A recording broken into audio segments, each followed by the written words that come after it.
Hello guys, welcome you all on knowledge sky channel. और ये है आपकी रात 8:30 की क्लास, जिसमें हम यूपीएससी ईपीएफओ के लिए डेडिकेटेड कोर्स को चला रहे हैं, वो भी कम्प्लीटली फ्री। तो यदि आप नॉलेज स्काई पर फर्स्ट टाइम आए हैं, फर्स्ट विजिटर हैं, तो आपको ज़रूर हमारे चैनल को सब्सक्राइब करना चाहिए। साथ ही बेल आइकन बटन को भी क्लिक करके रखें, ताकि सभी लेटेस्ट वीडियोज़ के नोटिफिकेशन आप तक सही समय पर पहुँचते रहें। सेकेंड थिंग गाइज, आप हमारे टेलीग्राम चैनल को ज्वाइन करें, वहाँ पर सारे पीडीएफ जो हैं वो अवेलेबल है फॉर फ्री। ठीक है गाइज। सो नॉलेज का ही नेम से हमारा टेलीग्राम ग्रुप भी है, आप प्लीज़ उसे जाकर ज्वाइन करें। अपार्ट फ्रॉम दैट, हमारे चैनल पर हम आपको completely free of cost test series भी प्रोवाइड करा रहे हैं। जैसे कि हम ये छोटे छोटे सेक्शनल टेस्ट भी आपको करा रहे हैं। जैसे कि आज के टेस्ट में हम 4 से 5 टॉपिक पर बेस्ड एक 25 से 30 क्वेश्चन का आपके लिए टेस्ट बनाया हुआ है, so that it would be very beneficial for you entire preparation of UPSC EPF. और ये टेस्ट बाइलिंगुअल है, मतलब हिंदी मीडियम वालों के लिए भी और इंग्लिश मीडियम वालों के लिए भी है। सो वीडियो को पूरा देखें, काफ़ी अच्छे क्वेश्चन हैं, definitely they will help you to boost your score. So चलिए आइए शुरू करते हैं हम हमारी आज की क्लास को। तो आज हम डिस्कस करने वाले हैं एक live test for UPSC EPFO exam 2020 को। तो चलिए आइए दोस्तों शुरू करते हैं। तो हमारा आज का पहला क्वेश्चन ये रहा दोस्तों, to give oneself air. ये आपके लिए एक इडियम एंड फ्रेज है और आपको इसका मतलब मुझे बताना है कि 4 ऑप्शंस में से इसका कौन सा मतलब है। ठीक है दोस्तों, आप अपने एक पेन कॉपी लेके बैठे, क्वेश्चन नंबर को नोट करें और क्वेश्चन नंबर को नोट करने के बाद उसके सामने उसका आंसर भी लिख लें।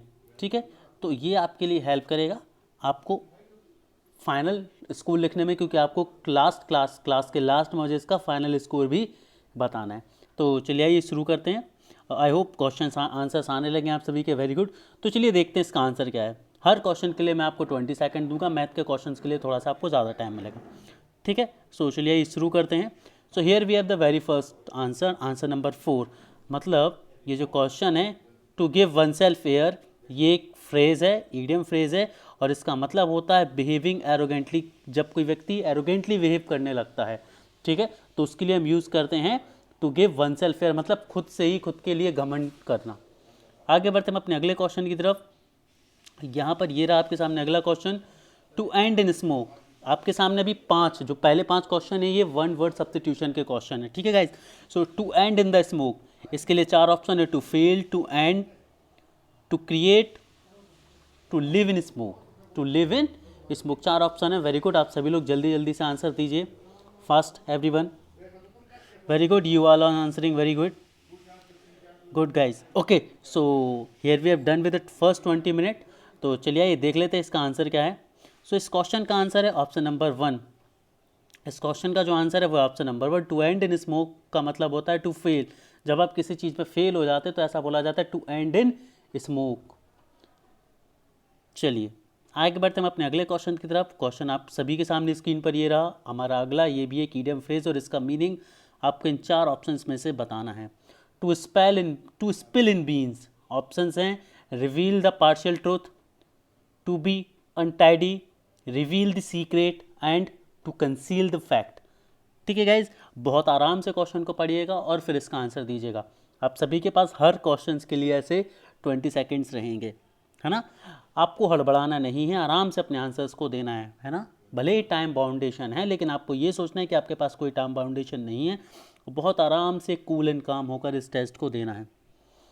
वेरी गुड, काफ़ी सारे बच्चों के आंसर्स आ रहे हैं। Good everyone. Okay, so it's time कि अब इसका आंसर देखा जाए। इसका सही आंसर है दोस्तों ऑप्शन नंबर 3। इसका मतलब ये है कि इसका आंसर होता है reveal the secret. To spill in beans का मतलब होता है रिवील द सीक्रेट।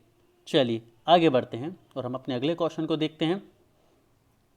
हमारा अगला क्वेश्चन ये रहा, टू ईट हम्बल पाई। ये भी एक फ्रेज है और इसका मीनिंग आपको बताना है इन 4 ऑप्शन में से। To eat the unsavoury pie, to eat serve food in the rotten, to yield under humiliating circumstances, और फोर्थ है आपका to give into political pressure. ठीक है, आराम से पढ़िए और इसका आंसर मुझे दीजिए सभी लोग। आई होप आप सभी के लिए जो पिक्सल्स है वो क्लियर होंगे। और हो सकता है कि 240 में भी कई बार पिक्सल दिखे, इंटरनेट इशू है, उसको हम कुछ नहीं कर सकते प्यारे बच्चों। तो उसके लिए मैंने आपके लिए फ़ॉन्ट बड़े रख दिए, सो दैट कि आप इसको प्रॉपर रीड तो कर ही पाएंगे 240 पिक्सल पर ईजिली, आपको कोई दिक्कत नहीं होगी। ठीक है, चलिए so very good, it's sufficient time to answer the question. काफ़ी सारे बच्चे आंसर कर भी रहे हैं। ठीक है, और मैं नोटिस कर रहा हूँ जो बच्चे आंसर्स कर रहे हैं उन्हीं बच्चों के अकॉर्डिंग मैं उन्हीं बच्चों में से ही लोग जो होंगे वो चुने हुए जाएंगे। ऐसा नहीं कि 20 सेकंड के बाद आप आंसर करो फिर आप क्लेम करें, तो ऐसा नहीं होगा। चलिए, तो इसका आंसर है ऑप्शन नंबर 3 जो है इसका सही आंसर है, that is the to yield under humiliating circumstances. To eat humble pie का मतलब होता है to yield under humiliating circumstances. आगे बढ़ते हैं हम अपने अगले क्वेश्चन की तरफ। अगला क्वेश्चन आप सभी की स्क्रीन पर ये रहा, द लेफ्ट हैंडेड कॉम्प्लीमेंट। काफ़ी अच्छा ईडियम है ये, लेफ्ट हैंडेड कॉम्प्लीमेंट, एक बहुत शानदार ईडियम है। जल्दी से इसका आंसर दीजिए मुझे सभी लोग, fast everyone. The left handed compliment, very good everyone. सब इसके ऑप्शन हैं subtle rebuke, a wholesome praise, an ambiguous compliment, a mild compliment. 4 option है, जल्दी से आंसर दीजिए। Very good everyone. So 20 second हैं आप सभी के पास इस तरह के आंसर्स को करने के लिए। चलिए टाइम अब देखते हैं हमारा सही आंसर क्या है। तो इसका जो सही आंसर है that is the option C. Option C मतलब an ambiguous compliment, an ambiguous compliment. ठीक है, सभी लोग कमेंट सेक्शन में लाइव चैट के थ्रू एक बार ज़रूर बताइएगा कि क्या ये जो मैं 2-3 सब्जेक्ट 4 सब्जेक्ट को मिक्स करके आप सभी के लिए मिनी टेस्ट बनाता हूँ, क्या ये हेल्पफुल हैं, क्या मज़ा आता है, और क्या ऐसे सीरीज़ हमें कंटिन्यू करनी चाहिए। चलिए आगे बढ़ते हैं हम अपने अगले क्वेश्चन की तरफ। तो यहाँ पर हमारे 5 क्वेश्चन जो हैं वो इंग्लिश के हो चुके हैं। अब हम आगे बढ़ते हैं अपने अगले टॉपिक की तरफ। चलिए, अगला क्वेश्चन आपके सामने ये रहा। तो ये जो क्वेश्चन है यहाँ पर इंडस्ट्रियल रिलेशन से रिलेटेड क्वेश्चन अब आपके पास शुरू हो गए हैं। क्वेश्चन नंबर 6 है ये, ठीक है, नोट करते चलेंगे। सो क्वेश्चन हिंदी में भी है, इंग्लिश में भी है। मैंने बोला था जैसे कि आप सभी से कि जो आपका टेस्ट होगा इट विल बी बायलिंगुअल, मतलब हिंदी मीडियम वालों के लिए भी होगा, इंग्लिश मीडियम वालों के लिए भी होगा। तो मैं क्वेश्चन को एक कॉमन लैंग्वेज में पढ़ रहा हूँ, आप सभी लोग इसको रीड अप करें और अपने अपने आंसर्स दें। हिंदी मीडियम वाले हिंदी में रीड करें, इंग्लिश मीडियम वाले इंग्लिश में रीड करें और इसका आंसर दें। Which of the following is a must for effective and successful mediation? Climate of consent, mediator need not to acceptable to both parties, the mediator must be an impartial and unprejudiced person, he should have influence on both the parties, the proper sitting is must। ठीक है, हिंदी में निम्नलिखित में से कौन सा एक प्रभाव और सफल मध्यस्थता के लिए ज़रूरी है? सहमति की जलवायु, मध्यस्थ का दोनों पक्षों के लिए स्वीकार होने की आवश्यक नहीं है ना। उसके अलावा जो मध्यस्थ है उसको निष्पक्ष होना चाहिए, अपराजित व्यक्ति होना चाहिए और उसका दोनों दलों पर प्रभाव होना चाहिए और एक उचित सेटिंग जो है, व्यवस्था जो है वो ज़रूरी है। जल्दी से बताइए, चारों ऑप्शन जो हैं आप सभी लोग पढ़ सकते हो। इसके अलावा आपके पास 3 ऑप्शन रहेंगे आंसर देने के लिए। Option A B C D, option A B C D, 4 option रहेंगे और इसमें से आपको बताना है कि कौन कौन से स्टेटमेंट सही है। ठीक है, तो जल्दी जल्दी से सभी लोग आंसर करेंगे इस क्वेश्चन का।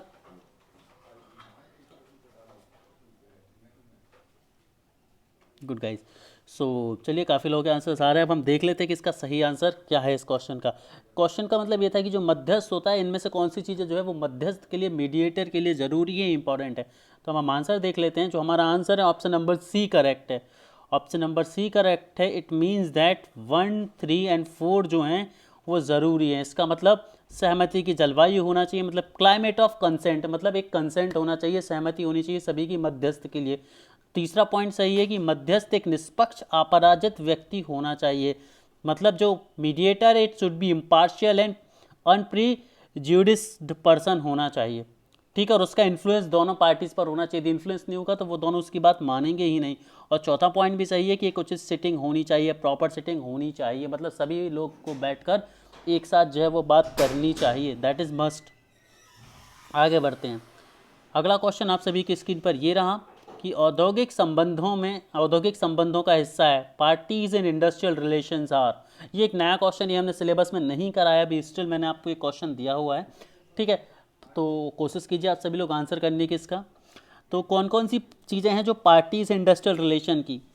इंडियन लेबर ऑर्गेनाइजेशन मतलब ILO, government association of employers, है ना, ऑप्शन वही है, ILO government of association of employ, या ILO गवर्नमेंट और IMF, या फिर ILO board of director association of employers, या फिर government board of director and association of employees.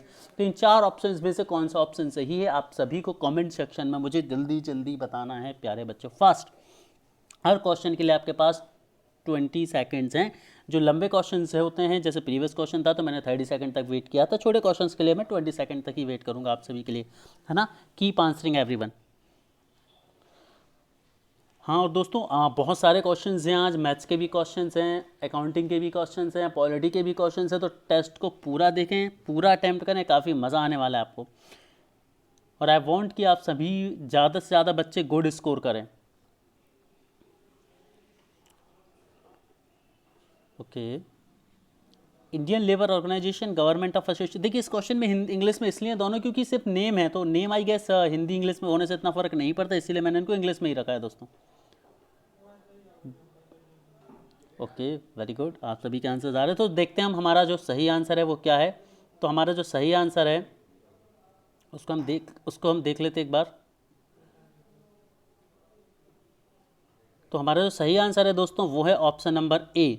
Option number A आपका बिल्कुल करेक्ट आंसर है। 3 पार्टीज होती है इंडस्ट्रियल रिलेशन में। Indian labour organisation international labour organisation होती है, गवर्नमेंट होती है, और एसोसिएशन ऑफ एम्प्लॉयज़ होती है। इंटरनेशनल लेबर ऑर्गेनाइजेशन, जितनी भी बार भी। दूसरा गवर्नमेंट एसोसिएशन ऑफ एम्प्लॉयर्स, तो ये जो होती हैं पार्टियां होती हैं औद्योगिक संबंधों में। जल्दी से एक बार वीडियो को सभी लोग लाइक ज़रूर करें और शेयर भी करते हैं अपने वीडियो पर, ताकि ज़्यादा से ज़्यादा बच्चे इस लाइव चैट के थ्रू जुड़ पाएँ। आगे बढ़ते हैं। अगला क्वेश्चन आप सभी की स्क्रीन पर ये रहा, characteristics of industrial relation do not include. औद्योगिक संबंधों में से निम्न में से कौन सा लक्षण नहीं है। एक बार क्वेश्चन रीड कर लीजिए सभी लोग अच्छे से, हिंदी वाले हिंदी में, इंग्लिश वाले इंग्लिश में। That characteristics of industrial relation do not include. औद्योगिक संबंधों में से निम्न में से कौन सा औद्योगिक संबंधों का लक्षण नहीं है। First, industrial relations are outcome of employment relationship in an industrial relation. Hindi में ये है कि औद्योगिक संबंधित औद्योगिक उद्यम एवं रोजगार संबंधों का परिणाम है। दूसरा है आपका कि industrial relation promote the skills and methods of adjustment and cooperation with each other. मतलब जो औद्योगिक संबंध हैं वे एक दूसरे के साथ समायोजन और सहयोग के कौशल और तरीकों को बढ़ावा देते हैं। ऑप्शन नंबर सी है वो आपका, industrial relation create complex rules and regulations to maintain cordial relations. तो ऑप्शन सी जो है आपका वो औद्योगिक संबंध सौहार्दपूर्ण संबंध बनाए रखने के लिए जटिल नियम और कानून बनाते हैं। और ऑप्शन जो डी है दोस्तों वो आपका industrial relation system create an environment और डिस्ट्रस्ट एंड कॉन्फ्लिक्ट। औद्योगिक संबंध प्रणाली अविश्वास और संघर्ष का वातावरण बनाती है। ठीक है, मैंने चारों आप सभी के लिए रीड कर लिए हैं। जल्दी से आप सभी लोग मुझे इसका आंसर दीजिए, फिर हम इसका सही आंसर डिस्कस करेंगे। मैं स्क्रीन पूरी ओपन कर देता हूं ताकि आप सभी लोग आराम से पढ़ पाएँ। औद्योगिक संबंधों के लक्षण शामिल नहीं हैं। Characteristics of industrial relation do not include. Very good, काफ़ी बच्चों के आंसर्स आ रहे हैं। ओके गाइस, सो चलिए it was sufficient time to answer the question. अब हम देखते हैं कि इस क्वेश्चन का जो सही आंसर है वो क्या रहा होगा। ठीक है, so here we have the correct answer and the correct answer is answer D. Option D जो है वो आपका सही आंसर है। दैट की industrial relation system create an environment of distrust and conflict. औद्योगिक संबंध प्रणाली अविश्वास और संघर्ष का वातावरण जो है वो बनाती है। ठीक है, तो इसमें से पूछा गया था कि कौन सा शामिल नहीं है। तो भाई हम सभी को पता है कि जो इंडस्ट्रियल रिलेशन है वो तो सौहार्द बनाते हैं, वो बैलेंसिंग बना के चलते हैं। ठीक है, डिस्प्यूट को, डिस्ट्रस्ट की भावनाओं को अलग करने के लिए किए जाते हैं। तो ऑप्शन नंबर डी जो है वो शामिल नहीं है। बिल्कुल अपोजिट बात कर रहे हैं औद्योगिक संबंधों की। आगे बढ़ते हैं। यहाँ पर आप सभी के सामने आपका क्वेश्चन रहा। ठीक है, ध्यान से पढ़िएगा इस क्वेश्चन को और फिर इसका आंसर दीजिएगा सभी लोग। ठीक है ना। एम्प्लॉयमेंट इंजरी, यहाँ पर एम्प्लॉयमेंट इंजरी जो है एम्प्लॉयमेंट कंपनसेशन एक्ट से जुड़ा हुआ एक क्वेश्चन है। ये काफ़ी इंपॉर्टेंट और एक बहुत अच्छा क्वेश्चन है। मैंने क्वेश्चंस के लेवल थोड़े से मॉडरेट टू टफ रखे हैं, ईजी नहीं रखे दोस्तों इस बार, सो दैट कि आप लोग अपनी प्रिपरेशन लेवल को बढ़ाएं, थोड़ा सा उसे बूस्टअप करें। So employment injury means personal injury to an employ caused by accident और occupational disease arising out of and in the course of employment being an insurable employment if the accident occurs or occupational disease is contracted only within the territorial limit of the India and not outside the India। ठीक है, इसको मैं raise कर देता हूँ so that आप सभी लोग इजीली इसको पढ़ पाएंगे। ठीक है, रोजगार चोट का अर्थ दुर्घटना व या व्यावसायिक बीमारी से उत्पन्न एक कर्मचारी की व्यक्तिगत चोट से है और रोजगार के दौरान एक असुरक्षित रोजगार है। यदि दुर्घटना होती है या व्यावसायिक बीमारी केवल भारत के क्षेत्रीय सीमाओं के भीतर निबंधित है, ना कि भारत के बाहर। तो इसमें से जो कथन दिया गया ये स्टेटमेंट सही है या नहीं है, जल्दी से मुझे बताइए फास्ट।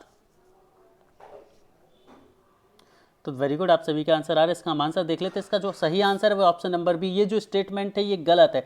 जो रोजगार चोट है इसका भारत की सीमा से कोई रिलेशन नहीं। इसका जो सीधा सा संबंध है वो सिर्फ और सिर्फ संबंध है कि जिस क्षेत्र में आप काम करते हैं उस क्षेत्र की वजह से यदि आपको किसी भी तरह की बीमारी होती है, डिसीज़ होता है या किसी भी तरह की आपको इंजरी होती है तो वो एक एम्प्लॉयमेंट इंजरी मानी जाएगी। मतलब जब आप किसी एम्प्लॉयमेंट में वर्क कर रहे होंगे, किसी एम्प्लॉय के साथ वर्क कर रहे होंगे, उस समय जो आपको प्रॉब्लम कॉज होती है, इंजरी होती है, उसे एम्प्लॉयमेंट इंजरी का दर्जा दिया जाएगा। आगे बढ़ते हैं हम अपने अगले क्वेश्चन की तरफ। क्वेश्चन जरा रीड करिए सभी लोग, हिंदी और इंग्लिश में दोनों में आपके लिए क्वेश्चन है। ठीक है, और इसका सही 4 ऑप्शन दिए हुए हैं यहाँ पर। असर्शन और रीज़न, एक असर्शन है दूसरा रीज़न, और आपको बताना है इन 4 ऑप्शंस में से कौन सा सही है असर्शन और रीज़न को पढ़कर। तो असर्शन देख लेते हैं हम जरा सा कि labour welfare is related to time and space, और यहाँ पर रीज़न है it shall be universal and perpetual. Option है आपके पास assertion and reason are right, assertion is wrong, reason is right, both assertion and reason are wrong, assertion is right but the explanation given in reason is wrong. एक assertion है एक reason है, आपको बताना है कि इनमें से कौन सा सही है कौन सा गलत है, या दोनों सही है या दोनों गलत है। श्रम कल्याण और समय और स्थान के सापेक्ष है बी, और जो रीज़न है वो यह सार्वभौमिक और स्थायी होगा। तो आपको बताना होगा कि जो मुखर और कारण सही हैं, दावा गलत है और कारण सही है, अभिकथन और कारण दोनों ही गलत हैं। अभिकथन सही है लेकिन रीज़न में दिया गया उसका स्पष्टीकरण गलत है। जल्दी से बताइए मुझे इसका आंसर फास्ट, सभी बच्चे, सभी लोग आंसर करेंगे दोस्तों इसका मुझे स्पीड से। Very good, I hope question आप सभी को क्लियर हो रहा होगा और टेस्ट में मज़ा आ रहा है। जल्दी से लाइक ज़रूर करते जाएं। आई होप कि इस वीडियो के लिए हमें 5000 लाइक तो मिल ही सकते हैं। सो हम यहाँ पर एक टारगेट भी रखते हैं 5000 लाइक्स का। देखते हैं आप लोग मदद कर पाते हैं 5000 लाइक तक हमें पहुँचने के लिए या नहीं। फास्ट चलिए आंसर्स आने लगे। वेरी गुड, तो हम देखते हैं सही आंसर इसका क्या है। इसका जो करेक्ट आंसर है ऑप्शन नंबर डी इसका करेक्ट आंसर है। असर्शन इज राइट, जो असर्शन है वो सही है लेकिन जो इसका रीज़न दिया एक्सप्लेनेशन में वो रॉन्ग है, क्योंकि जो श्रम कल्याण और समय और स्थान के सापेक्ष है बिल्कुल सही है। ठीक है, जो लेबर वेलफेयर है वो रिलेटिव है टाइम और स्पेस के, क्योंकि समय के साथ और स्थान के साथ लेबर वेलफेयर की डेफिनेशन, इनके कार्यक्षेत्र, सभी कुछ चीज़ें बदलती रहती है। लेकिन ये सार्वभौमिक और स्थायी होगा ऐसा बिल्कुल भी नहीं है, ऐसा बिल्कुल भी नहीं है। ये कुछ समय पहले नहीं थे, अभी हैं, और आगे कैसे होंगे हम नहीं कह सकते। दैट इज़ वाई ये सार्वभौमिक और स्थायी नहीं, इसीलिए ऑप्शन नंबर डी जो है वो बिल्कुल करेक्ट ऑप्शन था आपका। आगे बढ़ते हैं अपने अगले क्वेश्चन की तरफ। अब यहाँ से हमारे मैथ्स के क्वेश्चन जो हैं वो शुरू होते हैं प्यारे बच्चों। यहाँ से हमारे मैथ्स के क्वेश्चन शुरू होते हैं। कॉपी पेन लेकर बैठ जाइए सभी लोग। यहाँ से आपको पर क्वेश्चन जो है वो 1 मिनट मिलने वाला है। ठीक है, 5 क्वेश्चन है, मैं सबको 1-1 मिनट दूंगा क्वेश्चन को सॉल्व करने के लिए। फास्ट यहाँ पर क्वेश्चन ये रहा कि जो नंबर्स दिए हुए हैं यहाँ पर आपकी स्क्रीन पर, इन नंबर्स में से कितने नंबर 3 से डिविजिबल हैं बट 9 से नहीं। ऐसे नंबर्स आपको बताने हैं जो नंबर्स डिविजिबल बाय 3 हैं बट डिविजिबल बाय 9 नहीं हैं। Numbers which are divisible by 3 but not divisible by 9। ठीक है, आप सभी के लिए मैं थोड़ी देर के लिए शांत हो जाता हूँ, आप लोग शांति से अपना क्वेश्चन सॉल्व कर सकते हैं। निम्नलिखित संख्याओं में से कितने 3 से विभाज्य हैं लेकिन 9 से नहीं। फास्ट, आपको 3 और 9 से मैंने डिविजिबिलिटी बताई है बहुत अच्छे से। जिन्होंने नंबर सिस्टम की पूरी सीरीज़ देख ली, हमारे 3 वीडियो डले हुए हैं, यदि तीनों आपने बहुत अच्छे से देखे तो ये क्वेश्चन आप ऐसे चुटकियों में कर जाएंगे, चुटकियों में आप इस क्वेश्चन को जो है वो कर जाएंगे।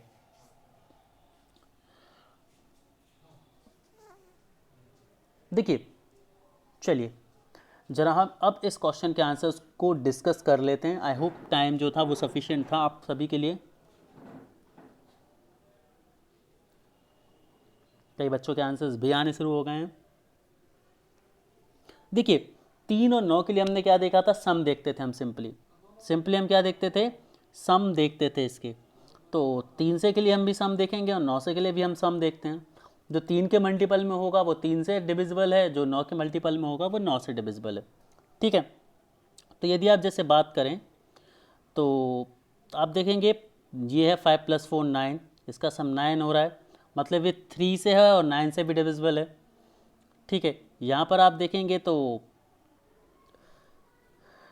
6 × 4 = 10, 2 = 12, 3 हो रहा है, तो ये सिर्फ 3 से डिविजिबल है, 9 से नहीं। यहाँ पर आप बात करेंगे है ना, 7 × 4 = 11 और 11 × 7 = 18, 8 और 1 9, ये 3 9 दोनों से डिविजिबल है। इसे आप देखेंगे 4 और 1 5, 5 × 4 = 9, तो ये 9 और 3 दोनों से डिविजिबल है। तो आपको ऐसे देखना है जिनका सम 9 आ रहा है वो 9 से डिविजिबल होंगे, जिनका सम 3 या 3 6 आएगा वो 3 से डिविजिबल होंगे। तो ऐसे आपको सभी चेक करने हैं। मैं सभी चेक नहीं कर सकता, अदरवाइज हमारा लेक्चर बहुत लंबा हो जाएगा। सो यहाँ पर हम आंसर को डिस्कस करते हैं। So here we have the correct answer, option number 3 जो है वो आपका बिल्कुल सही है। मतलब 7 ऐसे नंबर निकलेंगे। टोटल कितने दिए वहाँ पर, 1 2 3 4 5 6 7 8 9 10 में से 7 नंबर ऐसे हैं जो 3 से डिविजिबल हैं बट 9 से डिविजिबल नहीं। और मैंने आपको तरीका बता दिया है, उस तरीके को अप्लाई कर सकते हैं। स्क्रीनशॉट लेकर बिल्कुल इसको क्वेश्चन को प्रैक्टिस करेंगे जिन भी बच्चों का गलत है। आगे बढ़ते हैं। अगला क्वेश्चन ये रहा आप सभी की स्क्रीन पर। ठीक है, आप सभी की स्क्रीन पर अगला क्वेश्चन ये रहा कि what should be the maximum value of Q in the following equation. तो भाई जो क्यू है उसकी मैक्सिमम वैल्यू क्या हो सकती है, क्यू का अधिकतम मान क्या हो सकता है दी हुई इक्वेशन में। जल्दी से कोशिश करिए, आप सभी के पास 1 मिनट है दोस्तों इस क्वेश्चन को सॉल्व करने के लिए, है ना। जल्दी से करेंगे लेकिन बिल्कुल ऐसे हड़बड़ी नहीं मचानी कि क्वेश्चन गलत ही हो जाए आपका। ठीक है, आराम से करें, थोड़ा सा टाइम बाउंड होकर करें।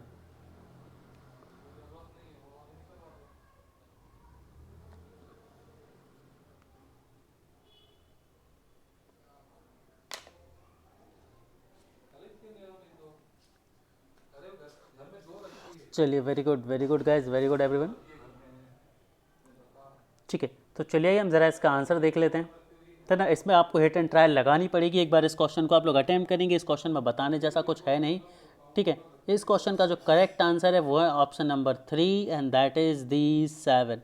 जो अधिकतम मान होगा क्यू का वो कितना होगा, 7 होगा। अधिकतम मान जो होगा क्यू का वो कितना होगा, 7 होगा। आपको सिंपल सा इतना करना है, देखिए यहाँ पर आप बात करें 6 9 15, 15 में से 2 गए 13, तो 13 का 3 हाथ से लेके चली जाएगी, कैरी ओवर 1 आ जाएगा, है ना। आप इसको ऐसा लिख लीजिए 5p9, ठीक है, और प्लस वाला लिख लेते हैं 9 और 6 और माइनस में 7QR। ठीक है, अब ज़रा देखिए यहाँ पर, सॉरी 7R 6 है यहाँ। वेट, यहाँ पर चीज़ें थोड़ी सी गलत हो गई हैं। एक बार फिर से लिख लेते हैं 5p9, ठीक है, 9R6 है ये आपका, और 7Q2। ये आपको सब्ट्रैक्ट करना है इसमें से। तो देखिए 9 से 15 में से 2 जाएंगे 13, तो 3। अब यहाँ पर कैरी ओवर 1 बचा है, कैरी ओवर यहाँ पर क्या बचा है आपका, 1 बचा है। ठीक है, और यहाँ पर आना कितना चाहिए, 2 आना चाहिए। ठीक है, 2 आना चाहिए यहाँ पर। तो भाई 2 आपको बचाना है। ठीक है, तो ये सारी वैल्यूज़ जो हैं वो आप पुट करके देखेंगे। ठीक है, और सब्ट्रैक्ट करके देखेंगे आर की पॉसिबल वैल्यूज से, you will get the answer, जो कि सही आंसर क्या आपका 3 है। आगे बढ़ते हैं अगले क्वेश्चन की तरफ। हमारा अगला क्वेश्चन है the sum of first 49 natural number is. Hindi में इस क्वेश्चन को मैं बता देता हूं कि पहले 49 प्राकृतिक संख्याओं का योग कितना होगा। नेचुरल नंबर्स का मतलब होता है प्राकृतिक संख्याएं, प्राकृतिक संख्याएं। ठीक है, चलिए जल्दी से बताइए, बहुत आसान सा क्वेश्चन है, बचपन से पढ़ते आ रहे हैं आप सभी लोग इस कंसेप्ट को। आई होप आसानी से क्वेश्चन आप सभी से बन जाएगा। मुझे पूरी ऐसी उम्मीद है आप सभी से कि आप लोग बहुत आसानी से इस क्वेश्चन को सॉल्व कर लेंगे। Sum of first natural numbers, sum of first 49 natural numbers. Good, very good, answers आने लगे हैं आप सभी के।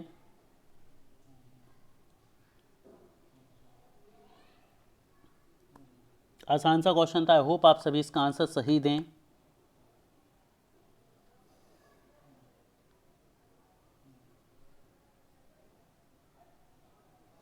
ओके, सो चलिए आइए हम इसको एक बार देख लेते हैं, ठीक है, और इसका सही आंसर क्या होगा उसे भी हम डिस्कस कर लेते हैं इस क्वेश्चन को।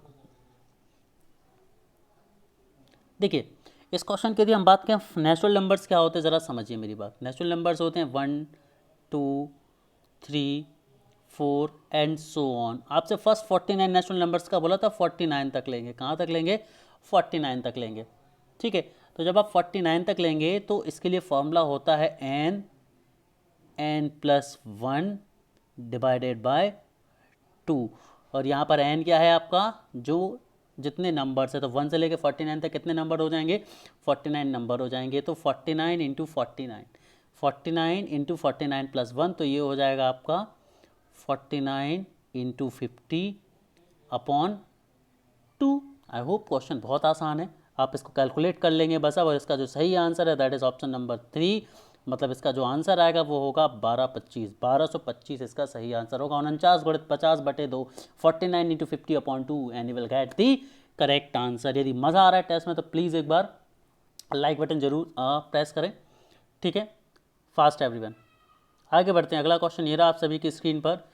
If the number 6553AB is divisible by 90 then a plus B, ठीक है। यदि ये जो नंबर दिया हुआ है 653653AB, ये एक 5 डिजिट नंबर है, ठीक है। 6 a और b की कुछ न्यूमेरिक वैल्यू होगी, तो ये क्या बन जाएगा आपका? 5 डिजिट नंबर बन जाएगा। तो आपको बताना है यदि इसमें 90 से भाग जाता है तो जो है वो a प्लस बी की मैक्सिमम वैल्यू क्या होगी। फर्स्ट इस क्वेश्चन को आपको मुझे बताना है। Good good, take your time और give me the very correct answer everyone. आप अपना समय लीजिए और बिल्कुल सही आंसर मुझे दीजिए।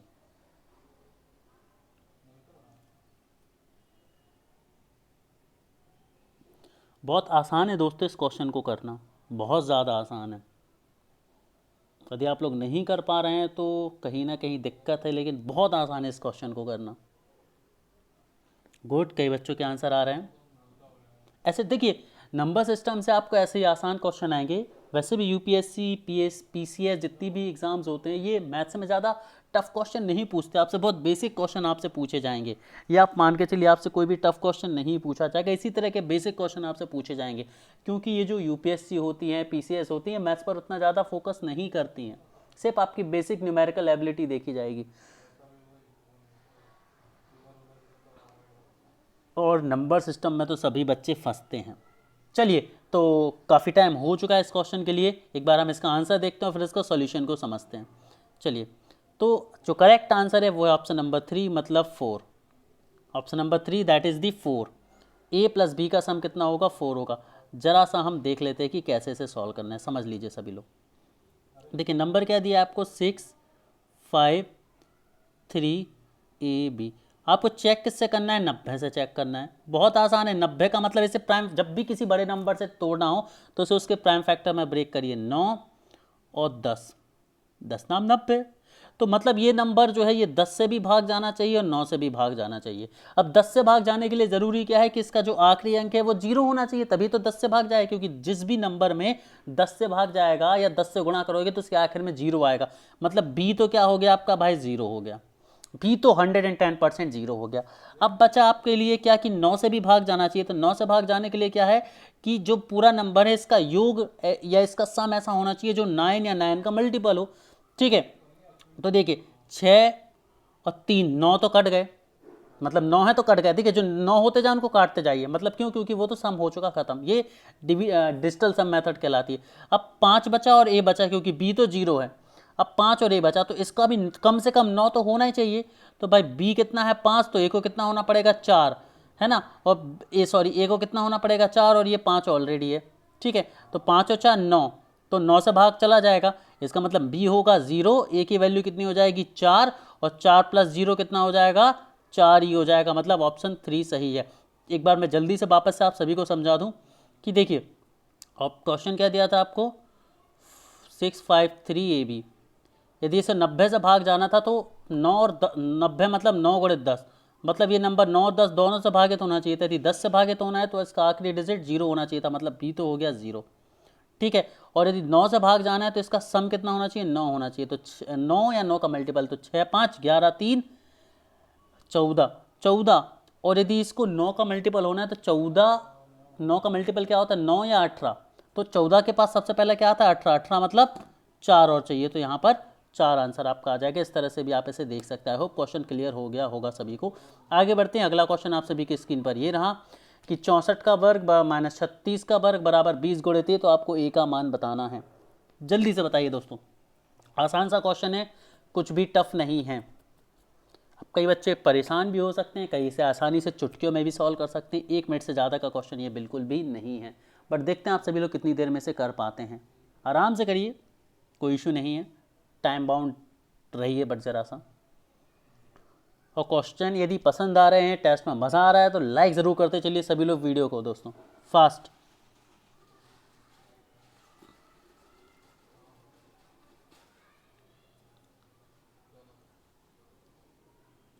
वेरी गुड वेरी गुड, काफ़ी बच्चों के आंसर्स आने लगे हैं। तो चलिए आइए डिस्कस कर लेते ज़रा हम इस क्वेश्चन को और उसके आंसर को। तो सबसे पहले हम इसके आंसर को डिस्कस कर लेते हैं। तो इस क्वेश्चन का जो सही आंसर है वो आपकी स्क्रीन पर ये रहा, ऑप्शन नंबर 4 इसका सही आंसर है। ऑप्शन नंबर 4 सही आंसर है, मतलब 140 इसका आंसर आना चाहिए था। अब देखिए ज़रा कैसे, ये दिया आपके लिए 64 का वर्ग माइनस 36 का वर्ग। अब आपको इसके लिए परेशान नहीं होना है कि 64 और 36 का वर्ग क्या होगा।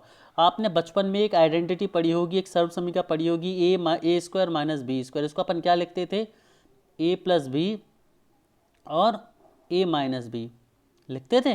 तो बस वही करना है यहाँ पर ए है आपका 64, इसे ए मान लीजिए, इसे आप बी मान लीजिए, तो ए प्लस बी मतलब 64 प्लस 36, ठीक है, और ए माइनस बी मतलब 64 माइनस 36, ठीक है। तो 64 प्लस 36 हो जाएगा 100, माइनस 64 माइनस 36 की यदि आप बात करेंगे तो ये कितना बचेगा आपका 24, और तो कितना बचेगा आपका दोस्तों, यहाँ से यदि आप बात करेंगे ठीक है, तो 64 में से जल्दी से आप 36 को घटा दीजिए, तो 24 और 4 28 यहाँ पर आपका बचेगा, ठीक है, ठीक है। अब यहाँ पर सॉरी ये गुणा है, ठीक है, यहाँ माइनस नहीं है, यहाँ पर गुणा है, ठीक है। अब देखिए इक्वल में क्या चल रहा है आपके 20 इंटू ए, 20 इंटू ए चल रहा है आपका, तो 20 से कितनी बार कट जाएगा 5 बार कट जाएगा, और 28 पंचे कितना होता है 140 होता है। लीजिए क्वेश्चन आपका सॉल्व हो गया, 140 इस तरह से आपका आंसर आ जाएगा। अगले क्वेश्चन की तरफ हम चलते हैं। अब यहाँ से जो क्वेश्चन है दोस्तों वो इंडियन पॉलिटी के लिए शुरू हो गए आपके क्वेश्चन। तो अब वापस से टाइम बाउंडेशन जो है वो आपकी कम हो जाएगी, और आपके पास हर क्वेश्चन के लिए सिर्फ और सिर्फ 30 सेकंड का समय लगेगा। हर क्वेश्चन के लिए आपके पास सिर्फ और सिर्फ 30 सेकंड का समय होगा, उससे ज़्यादा का समय आपके पास किसी भी पर्टिकुलर क्वेश्चन के लिए नहीं होगा।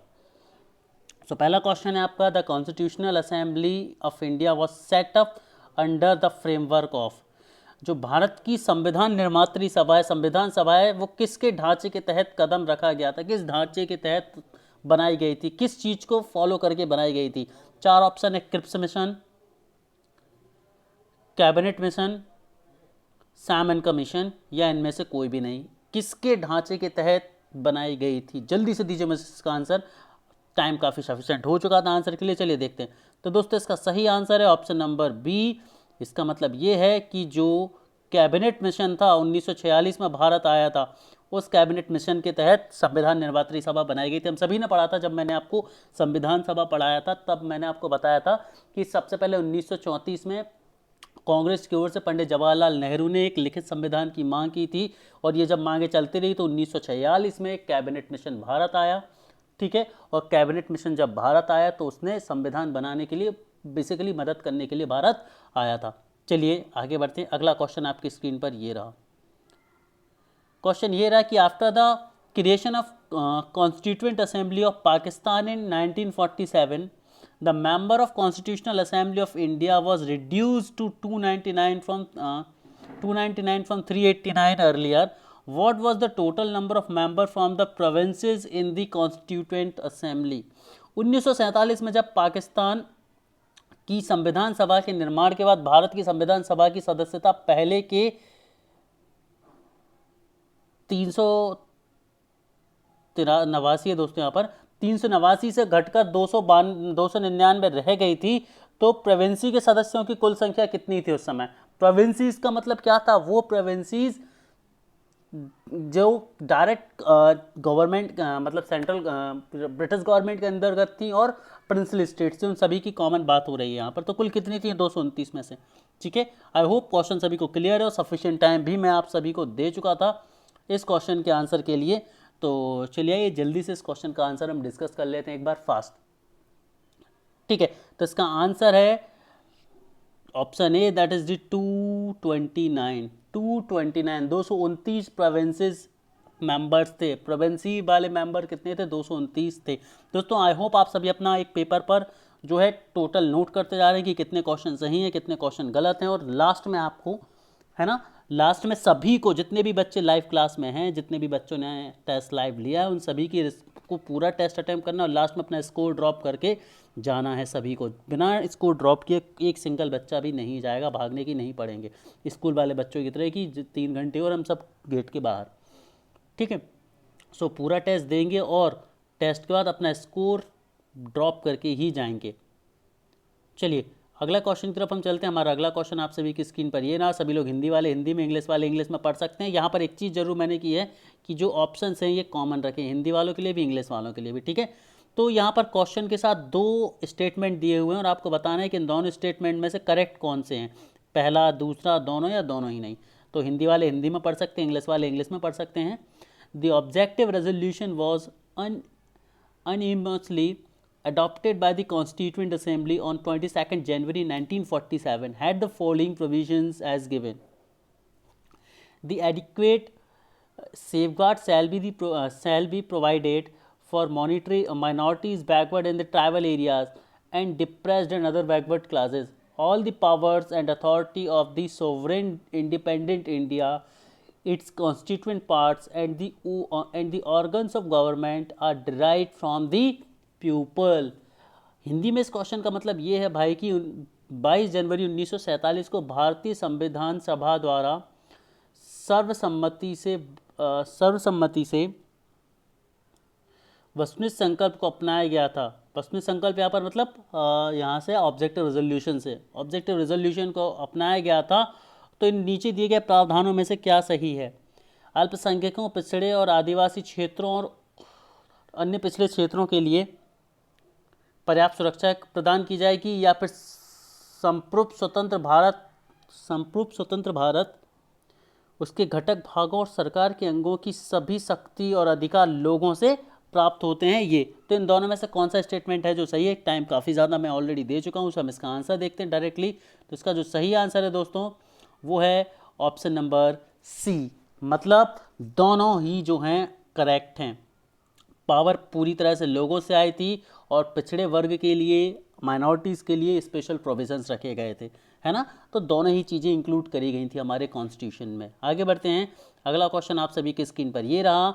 The national anthem was adopted by the constituent assembly on which of the following day.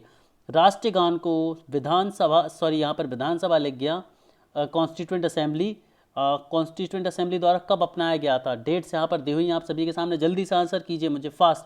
इस पर्टिकुलर क्वेश्चन में किसी भी तरह का टाइम किसी भी बच्चे को नहीं लगना चाहिए, बहुत आसान सा क्वेश्चन है ये।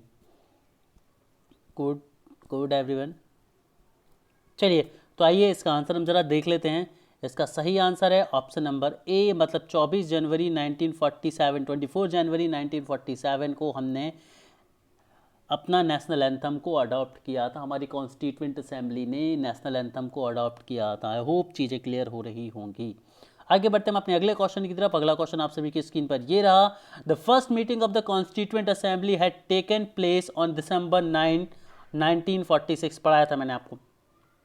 Praised by whom as its interim president. बहुत आसान सा क्वेश्चन है दोस्तों, और ये चीज़ मैंने आपको सबसे पहली क्लास में नोट भी कराई थी और बोला भी था कि ये क्वेश्चन आता है एग्जाम में।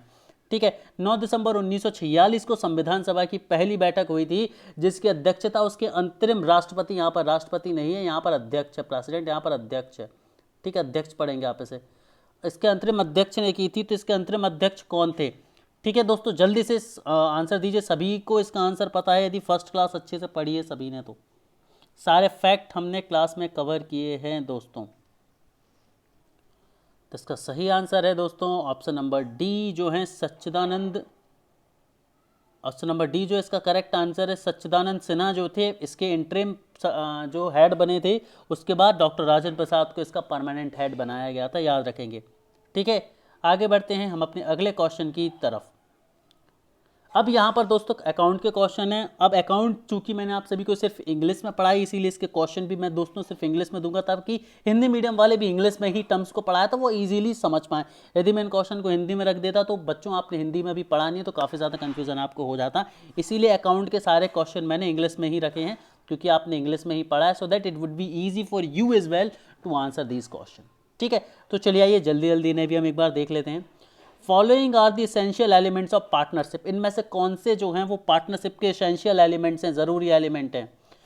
एटलीस्ट 2 पार्टनर्स, 2 पार्टनर होने चाहिए। There is an agreement between partners, partners के बीच एक एग्रीमेंट होना चाहिए। Equal share of profit and losses, profit और लॉस का इक्वल शेयर होना चाहिए। और पार्टनरशिप एग्रीमेंट, एक पार्टनरशिप एग्रीमेंट होना चाहिए।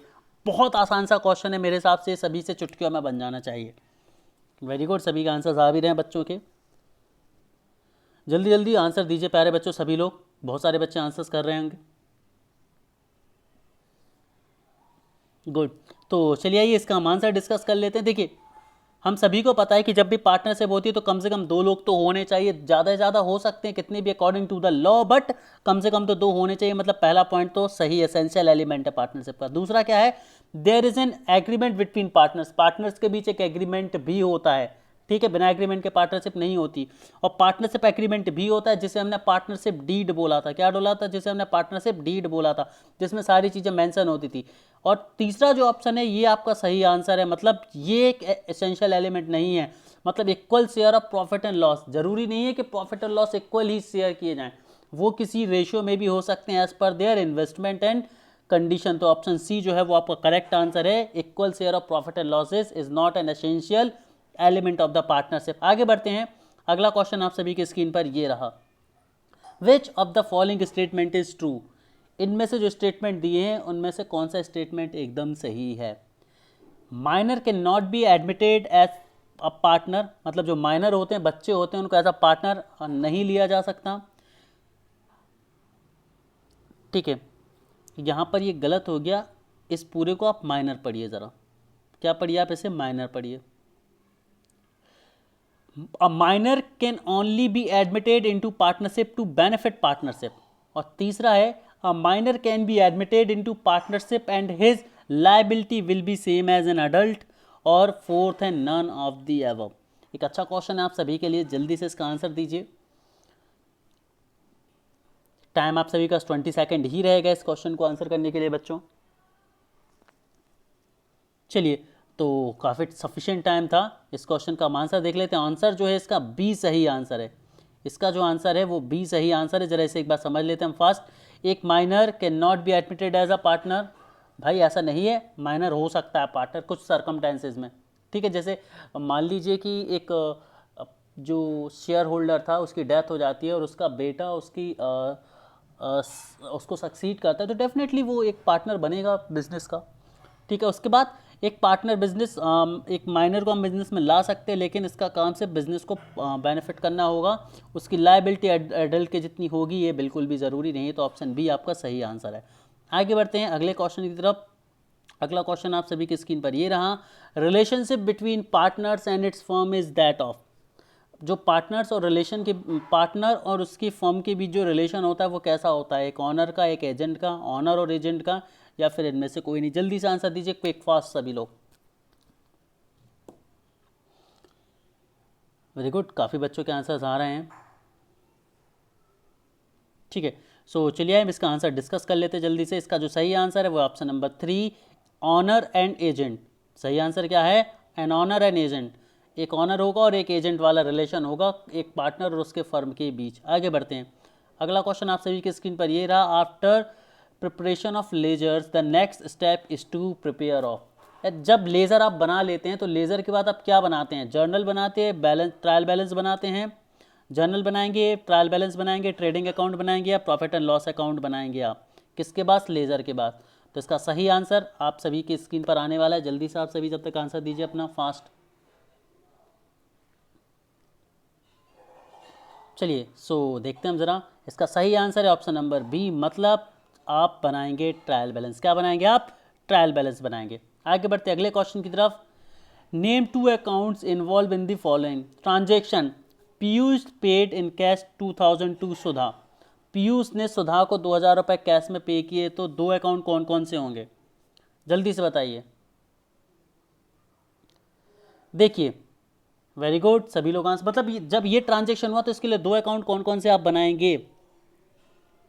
ओके ओके, चलिए इसका आंसर देख लेते हैं हम जरा जल्दी से। इसका सही आंसर है ऑप्शन नंबर सी, मतलब कैश और सुधा। देखिए पीयूष का कोई रोल नहीं है, पीयूष ने कैश में पैसे दिए हैं ना, तो भाई कैश का जो अकाउंट है वो डेबिट होगा, और सुधा को दिए मतलब सुधा अकाउंट में गए हैं पैसे, तो उस अकाउंट को हम क्या करेंगे? डेबिट करेंगे। मतलब कैश और सुधा 2 अकाउंट यहाँ पर आपके बनेंगे। आगे बढ़ते हम अपने अगले क्वेश्चन की तरफ। अगला क्वेश्चन ये रहा कि भाई आपको calculate the creditors from the following information. आपको क्रेडिटर्स कैलकुलेट करना है, जल्दी से बताइए। असेट आपका 130 है, कैपिटल आपकी 80,000 है, तो बताइए आपकी लायबिलिटी कितनी है? जल्दी से बताइए। देखिए वेरी गुड, आंसर्स आ रहे हैं सभी के।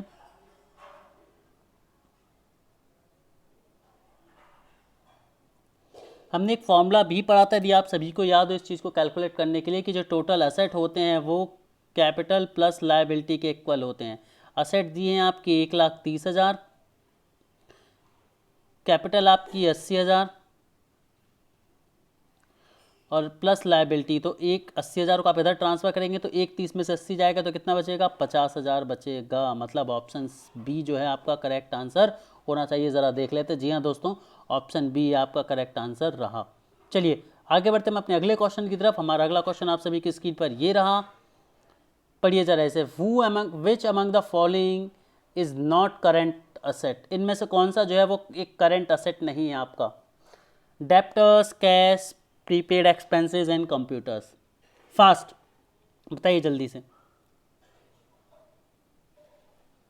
Good everyone, good. तो चलिए ही हम इसका आंसर देख लेते हैं। तो सही आंसर है इसका ऑप्शन नंबर डी, जो कंप्यूटर है आपका वो फिक्स्ड असेट है, और डेप्टर, कैश और प्रीपेड एक्सपेंसेस जो हैं ये आपके करंट असेट हैं। फिक्स्ड असेट क्या है? कंप्यूटर, क्योंकि ये सालों साल चलेगा। तो दोस्तों यहाँ पर हमारा टेस्ट खत्म होता है। सभी लोग जल्दी से अपने जो स्कोर है उसको चैट बॉक्स में, कमेंट सेक्शन, लाइव चैट में जल्दी से मुझे बताइए। और साथ ही ये भी बताइए कि क्या ये टेस्ट हेल्पफुल था, मज़ा आया, क्या ऐसे टेस्ट और होते रहने चाहिए? तो जल्दी से सारे फीडबैक दीजिए और अपना स्कोर दीजिए। मैं वेट कर रहा हूँ सभी के स्कोर्स का और फीडबैक्स का। Fast everyone. और यदि वीडियो पसंद आए तो प्लीज़ लाइक, सब्सक्राइब और शेयर ज़रूर करें। ज़्यादा से ज़्यादा लोगों को शेयर करें ताकि फ्री कोर्सेज़ को सभी बच्चे जो हैं वो बेनिफिट ले पाएँ, प्यारे बच्चों। And once again thank you for watching, thank you for giving test, and thank you for being so dedicated aspirant of this particular exam. I'm proud of you guys. I'm proud of you all. Thank you.